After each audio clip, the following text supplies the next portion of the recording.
কখনো স্ত্রীকে কটু কথা বলবা না। স্ত্রী রান্না করে দেয়, ঘর বাড়ি ঠিকঠাক করে দেয়, স্ত্রীর সাথে মিলে শান্তি পাওয়া যায়, তার মুখের উপরে মারো কি করে কাপুরুষ? তাকে গালি দাও কি করে?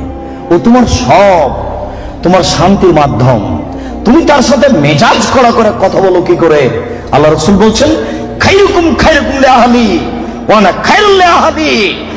পৃথিবীতে তোমাদের মধ্যে সবচেয়ে ভালো পুরুষ হচ্ছে ওই যে তার স্ত্রীর কাছে ভালো। আমি মুহাম্মদ সাল্লাল্লাহু আলাইহি সাল্লাম আমার স্ত্রীর কাছে আমি ভালো। বহুত কামিনা পুরুষ হচ্ছে ওই যে স্ত্রীর কাছে খারাপ। আপনি স্ত্রীকে গালি দেবেন কেন? আপনি স্ত্রীকে কটু কথা বলবেন কেন? কেন আপনি স্ত্রীকে কটু কথা বলবেন? কখনো না। ওর বুদ্ধি কম। ঝগড়া তর্ক লেগে গেলে যখন খুব জোরে স্ত্রী আপনার কথা বলছে তখন একটু থেমে যান, আপনি একটু চুপ হন। কেন? ওর বুদ্ধি কম। আপনি যদি মনে করেন আমি তার চেয়ে বেশি কথা বলবো, তাহলে আপনার বুদ্ধি কম।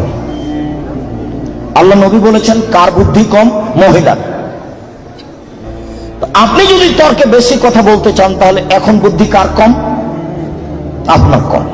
কেন আপনি তর্ক লাগলেন তার সাথে? খুব জোরে বলছে, আপনি চুপ হন, কটু কথা বলতে পারবেন না।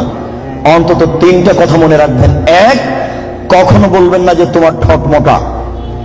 একবার বললে 10 বছর আপনাকে ভালোবাসবে না। দুই, কখনো বলবেন না স্ত্রীকে তোমার রং কালো। খালি বলবেন তুমি এত সুন্দরী, তুমি এত সুন্দরী, তোমার মতো কোনো নারী দেখি না। সারা রাত পাটি বেঁধবে, কখনো আপনি বদনাম করবেন না। তিন, ভুলেও কখন শ্বশুর শাশুড়ির নিন্দা করবেন না। হ্যাঁ, তোর বাপ অমানুষ, টাকা দিতে চার দেয়নি, এরকম কোন কথা বলবেন না। একবার শ্বশুর শাশুড়ির নিন্দা করলে আপনার স্ত্রী মরা পর্যন্ত কোনোদিন আপনাকে ভালোবাসবে